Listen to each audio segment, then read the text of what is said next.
Hello friends, कैसे आप सब। तो फ्रेंड्स, मैं इस वीडियो में बात करने वाला हूं आपके हिंदी के महत्वपूर्ण प्रश्नों के बारे में।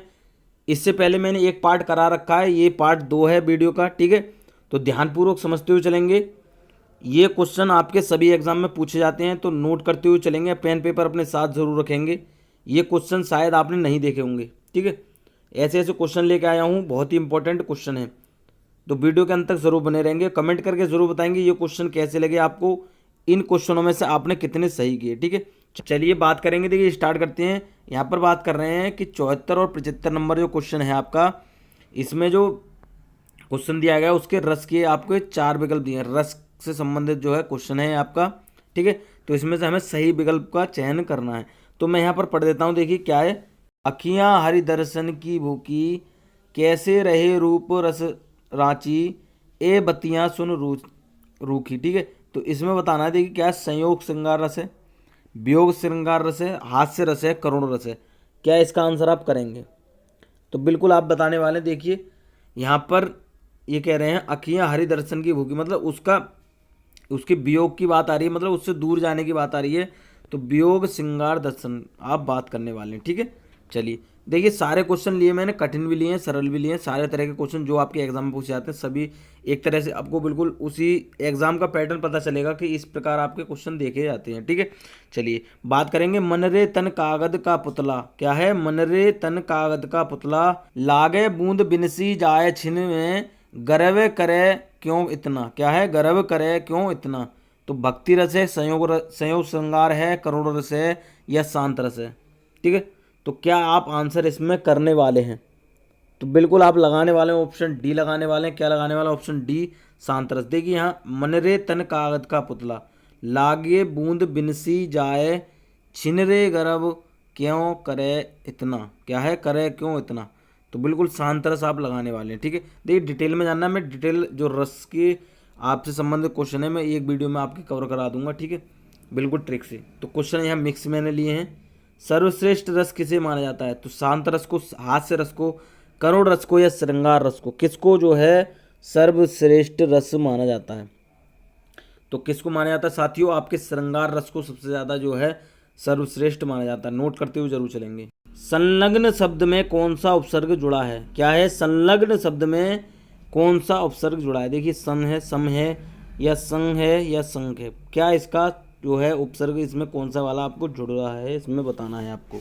इसमें आप देखिए, मैंने जब क्या आपको देखिए बताया है, तो क्या इसका आपका सम जो है इसमें उपसर्ग जुड़ा हुआ है, संलग्न। सम, देखिए यहाँ सम और लग्न, क्या है? लग्न। यहाँ अंग जो माँ है आपका, इसको क्या है आपका बिंदु में, आपका जो है बिंदी जो लग रही है आपकी, उसमें जो है परिवर्तन हो जाता है इसका, ठीक है। सम और लग्न, ये आप याद रखेंगे।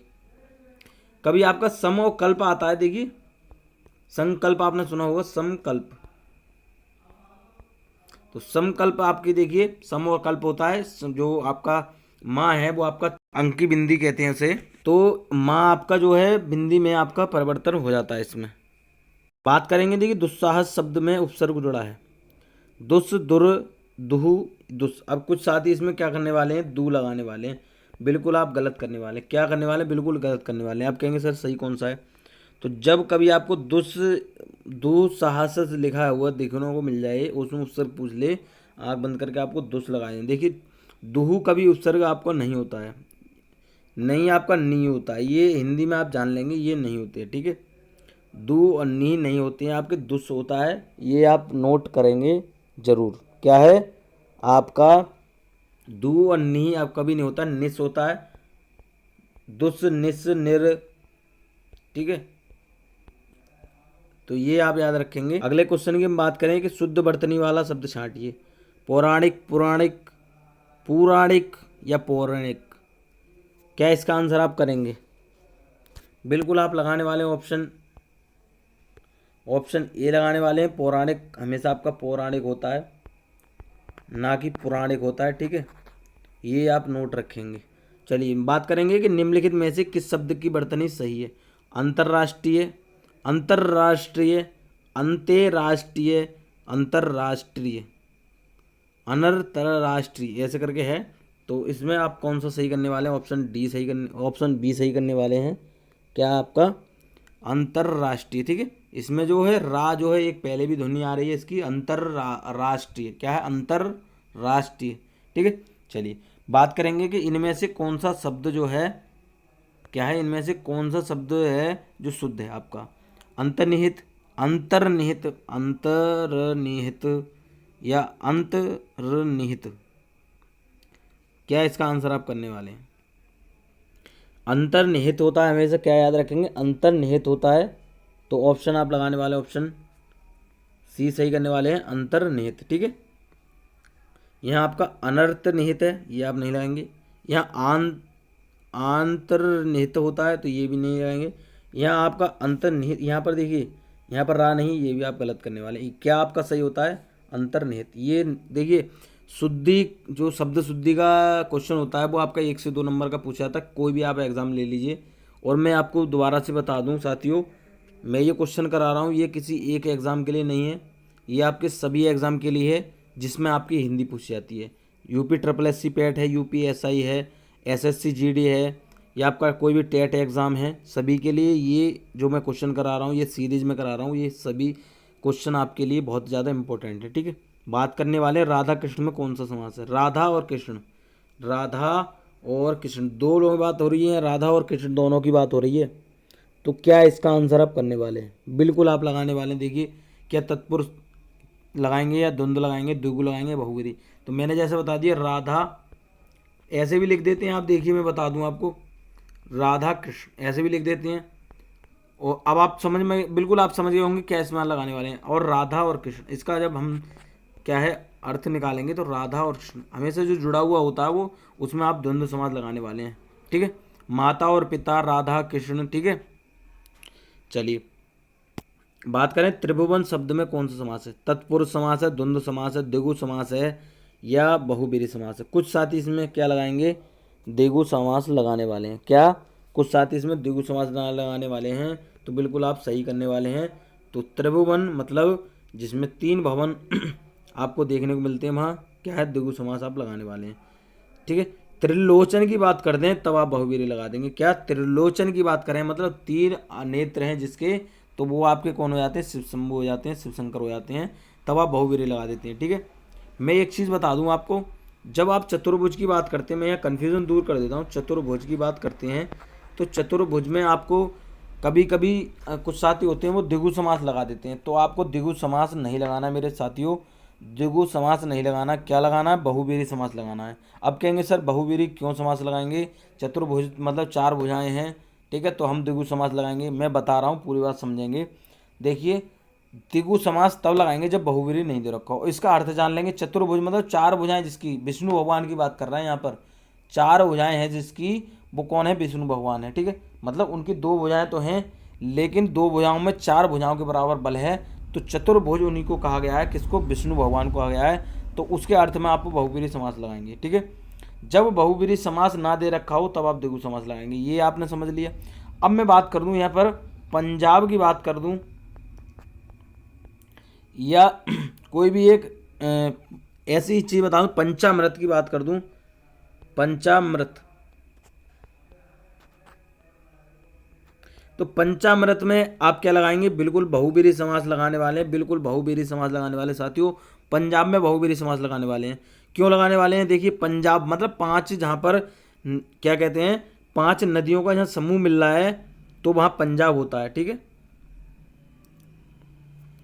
और यहाँ पंचामृत की बात कर लें, जैसे दूध, दही, घी, शक्कर, ठीक है, शहद, तो पंचामृत ये आपके निश्चित हैं, ठीक है। जो चीज़ निश्चित है, ठीक है, जो निश्चित है वो आपका क्या हो जाएगा, बहुवीरी समास हो जाएगा, ठीक है। व्यक्तिवाचक आप कह सकते हैं एक तरह से, तो वो आपका बहुवीरी समास हो सकता है, ठीक है। तो जब बहुवीरी समास ना दे रखा हो तब आप द्विगु समास लगाएंगे ऑप्शन के लिए, ठीक है। बात समझ में बिल्कुल आपके क्लियर हो गई होगी। चलिए देखिए समझ में आ रहा है क्वेश्चन तो वीडियो को लाइक ज़रूर कर देना है, ठीक है। चलिए इस तरह के बहुत सारे क्वेश्चन हैं आपके लिए। निर्भय शब्द में कौन सा समास है, निर्भय मतलब जो भय से मुक्त है, अव्ययीभाव समास, तत्पुरुष समास, द्विगु समास, द्विगु द्वंद्व समास। निर्भय, क्या इसका आंसर आप करेंगे, बिल्कुल आप लगाने वाले हैं ऑप्शन, आपको पता है ऑप्शन ए लगाने वाले हैं। अव्ययीभाव जिसमें आपको उपसर्ग जुड़ा हुआ मिलता है, अव्ययीभाव लगाते हैं, ठीक है। निर्भय, जो भय से मुक्त है, ठीक है। निर उपसर्ग है इसमें साथियों, निर और भय, ठीक है। तो निर्भय इसमें जो रा है इसमें देखिए परिवर्तन नहीं हुआ है, लेकिन जो क्या है रा जो है उसमें ऊपर बन गया है, ठीक है। इसमें कुछ साथी नहीं उपसर्ग लाएंगे, आप गलत करने वाले हैं, ठीक है। ये अपवाद होते हैं कुछ, ठीक है। आप डिटेल में जानेंगे तो कन्फ्यूज़न हो जाएगी आपको, आप इतना जो है डिटेल में ना जाएं। कुछ बहुत सारे अपवाद हैं आपकी दीर्घ संधि में भी अपवाद हैं, आपके बहुब्रीहि समास में भी अपवाद हैं, ठीक है। तो मैंने आपको देखिए संधि संबंधित वीडियो बना रखी है, प्ले लिस्ट में आपको देखने को मिल जाएगी, डिटेल में सारी चीज़ें बता रखी हैं, उनको जाकर जरूर देखेंगे। बहुत सारी वीडियो पड़ी है हिंदी की चैनल पर, तो उनको जाकर देखेंगे। गौशाला में समास बताइए। द्विगु समास है, द्वंद्व समास है, अव्ययीभाव समास है, तत्पुरुष। गौशाला, गौ के लिए शाला, तो बिल्कुल देखिए रसोई घर, रसोई घर, रसोई के लिए घर। ये रसोई घर आपका वो नहीं होता है, रसोई मतलब बनाने वाली रसोई होती है, रसोई बनाई जाती है, ना कि जो रसोई आप जिसमें आपका सामान रखा होता है वो रसोई आप कहते हैं, ठीक है। उसको रसोई घर कहते हैं, ठीक है। रसोई मतलब बनाने वाली बात होती है, खाना जैसे कि रसोई मतलब बन रही है उसमें, ठीक है। तो उस प्रकार उसके अर्थ में आ जाती है रसोई घर, रसोई के लिए घर, मतलब जहाँ पर खाना बन रहा है। तो यहाँ पर बिल्कुल आप लगाने वाले हैं ऑप्शन डी लगाने वाले। इसमें भी आपका संप्रदान तत्पुरुष हो जाएगा, संप्रदान तत्पुरुष हो जाएगा, ठीक है। क्या हो जाएगा, संप्रदान तत्पुरुष हो जाएगा, ठीक है। चलिए बात समझ में आ गई होगी आपकी। चलिए बात करेंगे देखिए अगले क्वेश्चन की। दोहे में कितने चरण होते हैं, मैंने आपको बता रखा है, पहले भी वीडियो करा रखी है काफ़ी सारी, जो रेगुलर स्टूडेंट हैं उनको पता होगा। 2 हैं, 4 हैं, 6 हैं, 8 हैं। दोहे में कितने चरण होते हैं, देखिए मैंने आपको बता रखा है कितने चरण होते हैं, तो बिल्कुल आप ऑप्शन बी लगाएंगे, 4 चरण होते हैं, ठीक है। चलिए ध्रुव स्वामिनी के रचयिता कौन है, मैंने आपके देखिए इसमें साहित्य, व्याकरण, संधि समास सभी तरह के क्वेश्चन लिए हैं आपके, ठीक है। तो क्या है देखिए ध्रुव स्वामिनी के आपके रचयिता कौन है, जयशंकर प्रसाद हैं, सुमित्रा नंदन पंत हैं, सूर्यकांत त्रिपाठी निराला हैं, या महादेवी वर्मा हैं। क्या इसका आंसर आप करने वाले हैं, तो ऑप्शन बिल्कुल लगाने वाले हैं, ऑप्शन ए लगाने वाले हैं, जयशंकर प्रसाद है। ध्रुव स्वामिनी के रचयिता कौन आपके, जयशंकर प्रसाद हैं, ठीक है। चलिए बात करें कलम का सिपाही के लेखक कौन है, प्रेमचंद हैं, अमृत राय हैं, अमृतलाल नागर हैं, या कमलेश्वर हैं, ठीक है। तो क्या है देखिए ये आपको पता होगा, बिल्कुल आप ऑप्शन लगाने वाले हैं, ऑप्शन बी लगाने वाले हैं, अमृत राय। कलम का सिपाही के लेखक कौन आपके, अमृत राय हैं, ठीक है। चलिए बाबा बटेश्वर नाथ के रचनाकार हैं कौन, बाबा बटेश्वर नाथ के रचनाकार कौन है आपके, नागार्जुन हैं, राजेंद्र प्रसाद हैं, नामवर सिंह है, या आपके महादेवी वर्मा हैं। तो इसका क्या आंसर आप लगाने वाले हैं, बिल्कुल आप कौन सा आंसर लगाने वाले हैं साथियों, तो ऑप्शन आप ए लगाएंगे, क्या, नागार्जुन। बाबा बटेश्वर नाथ के रचनाकार कौन है आपके नागार्जुन है, ठीक है। चलिए बात करने वाले हैं जिसका कोई शत्रु पैदा ही ना हो कहलाता है, तो क्या होता है देखिए स्कंद को, अजात शत्रु, अजान बाहु, अजय, जिसका कोई शत्रु पैदा ना हुआ हो, ठीक है। तो क्या आप लगाने वाले हैं, बिल्कुल ऑप्शन बी लगाने वाले हैं, अजात शत्रु, ठीक है, जिसका कोई शत्रु पैदा ना हुआ हो, ठीक है। धन को व्यर्थ ही खर्च करने वाला, इसके देखिए एक शब्द बताना है, कौन होता है, व्ययी होता है, धनिक होता है, मितव्ययी होता है, अपव्ययी होता है। क्या इसका आंसर आप लगाने वाले हैं, बिल्कुल क्या होता है, अपव्ययी होता है। धन को व्यर्थ ही खर्च करने वाला अपव्ययी होता है, ठीक है। जिसके हस्ताक्षर नीचे अंकित हों उसको क्या कहते हैं, देखिए अधो हस्ताक्षर, हस्ताक्षरित, अधो हस्ताक्षरकर्ता, अनुमोदन। तो क्या इसका आंसर आप करेंगे, बिल्कुल आप ऑप्शन सी लगाने वाले हैं, अधो हस्ताक्षरकर्ता, जिसके हस्ताक्षर नीचे अंकित हों। जो आप हस्ताक्षर करते हैं साथियों, क्या है, जो हस्ताक्षर करते हैं उसी को आप क्या है, अधो हस्ताक्षरकर्ता कहते हैं, मतलब जो स्वयं हस्ताक्षर करते हैं। आप देखिए कोई भी आपने एप्लीकेशन लिखी होगी, आप नीचे कभी हस्ताक्षर करते हैं अपने, ठीक है, तो वही यहाँ पर बात करने वाले हैं आप भी। चलिए कमल नयन को छाही महातम और देव को ध्यावे, क्या है, कमल नयन को छाही महातम और देव को ध्यावे में अलंकार है, अलंकार बताना है साथियों, क्या है इसमें, अनुप्रास है, श्लेष है, यमक है, या रूपक है। क्या इसका आंसर आप करेंगे, बिल्कुल आप लगाने वाले ऑप्शन डी लगाने वाले हैं, ऑप्शन क्या है, डी लगाने वाले हैं, रूपक। कमल नयन को छाही महातम और देव को ध्यावे। देखिए रूप यहाँ बात कर रहे हैं, ठीक है, समझ में आ गई बात। चलिए, समूहवाचक संज्ञा का उदाहरण है। मैंने सारे तरह के क्वेश्चन लिए, मैंने आपसे वादा किया है। गुलाब है, अंगूर है, पौधे हैं, चावल है। समूहवाचक, समूह, देखिए समूह आपका क्या किस में होता है? समूह आप दिमाग लगाइए, क्या है आपका समूह किस में होता है? देखिए आप अंगूर बिल्कुल आपने देख रखा होगा, अंगूर का गुच्छा होता है, हमेशा समूह आपका समूह मिलता है। गुलाब का फूल एक होता है, पौधा भी एक होता है। चावल अलग अलग होते हैं, मतलब अलग अलग होते हैं, वो आपका तुलने में आ जाएगा, ठीक है, वो अलग चीज़ है। अंगूर गुच्छे में होता है, कभी आप ये नहीं कहते हैं कि 10 अंगूर हैं या वो हैं, आप ये कहते हैं एक अंगूर का गुच्छा है, ठीक है। तो उस गुच्छे में समूह की बात आ रही है। मैं कह दूं यहाँ पर कि चौथी कक्षा में कुछ छात्र हैं, तो एक समूह की पूरे की बात आ गई। इसी प्रकार अंगूर के गुच्छे की बात कर समूहवाच्य संज्ञा की बात हो रही है सतियों, ठीक है। चलिए बात करें, लड़का दौड़ता है, इस वाक्य में लड़का किस संज्ञा का उदाहरण है? लड़का दौड़ता है व्यक्तिवाचक है, जातिवाचक है, भाववाचक है या समूहवाचक है? लड़का दौड़ता है, क्या लगाने वाले हैं ऑप्शन? बिल्कुल आप लगाने वाले हैं ऑप्शन बी लगाने वाले हैं। क्या लगाने वाले हैं? ऑप्शन बी, जातिवाचक। अब मैं बता दूं, देखिए आप कह रहे होंगे लड़का दौड़ता है, तो कहेंगे सर ये तो एक ही पर्सन की बात आ रही है। तो साथियों लड़के का कोई नाम थोड़ी पता है, लड़के तो बहुत सारे होते हैं। आपको कैसे पता कि लड़का कोई एक है? लड़के, ठीक है, ये लड़का। अब यहां बात कर लूं कि मैं राम दौड़ता है, तब एक की बात आ रही है, ठीक है, राम दौड़ता है तब एक की बात आ रही है। लड़का दौड़ता है, कोई आपको नाम थोड़ी पता है। अब मैं कह दूं यहाँ पर कि भालू दौड़ता है, तब भालू की बात कर लूं। यहाँ पर देखिए जाति, पूरी जाति का बात, आपकी जाति का बोध हो रहा है। भालू दौड़ता है, वहाँ जाति का बोध हो रहा है। इसको समझने के लिए आपको बिल्कुल दिमाग से समझना होगा। देखिए मैं किसी एक समूह की बात कर दूं, ठीक है, एक समूह की बात कर दूं, जैसे आपकी नील गाय होती है, तो नील गाय आपकी बहुत सारी होती हैं, ठीक है। लड़का कोई निश्चित नहीं है कि कौन है, लड़का दौड़ता है, पता नहीं है कौन है, तो वो जातिवाचक में आ जाएगा। बात समझ में आ गई होगी। अगर आपको फिर भी कन्फ्यूज़न रह जाता है किसी क्वेश्चन में, तो आप कमेंट करके बता सकते हैं, या हमारे टेलीग्राम चैनल पर जाकर आप अपना डाउट क्लियर कर सकते हैं, ठीक है। टेलीग्राम चैनल पर कैसे ज्वाइन करेंगे? आप टेलीग्राम चैनल पर जाकर गुरुकुल इंडिया सर्च करेंगे, जो प्रोफाइल आपकी चैनल पर लगी हुई है वही आपकी वहाँ चैनल पर लगी हुई है, टेलीग्राम पर आप ज्वाइन कर लेंगे, ठीक है। संज्ञा विकारी शब्द होते हैं, इनमें से कौन संज्ञा शब्दों में विकार उत्पन्न नहीं करता? क्या है? इनमें से कौन जो है, चारों ऑप्शन में से कौन है जो शब्दों में विकार उत्पन्न नहीं करता? तो लिंग है, वचन है, कारक है या विशेषण है? क्या इसका आंसर आप करेंगे साथियों? तो ऑप्शन आप लगाने वाले हैं ऑप्शन डी, जो आपका विशेषण है वो कभी संज्ञा शब्दों में विकार उत्पन्न नहीं करता है, बल्कि वो उसकी विशेषता बताता है, ठीक है। वचन होता है, कारक होता है, लिंग होता है, ये आपकी संज्ञा पर क्या है, प्रभाव डालता है साथियों, ठीक है। समझ में आ गई। चलिए बात कर रहे हैं कि घर पर माँ है, इस वाक्य में पर किस कारक की विभक्ति है? ये आपने बिल्कुल आपको पता होगा। संबंध है, अपादान है, अधिकरण है, संप्रदान है।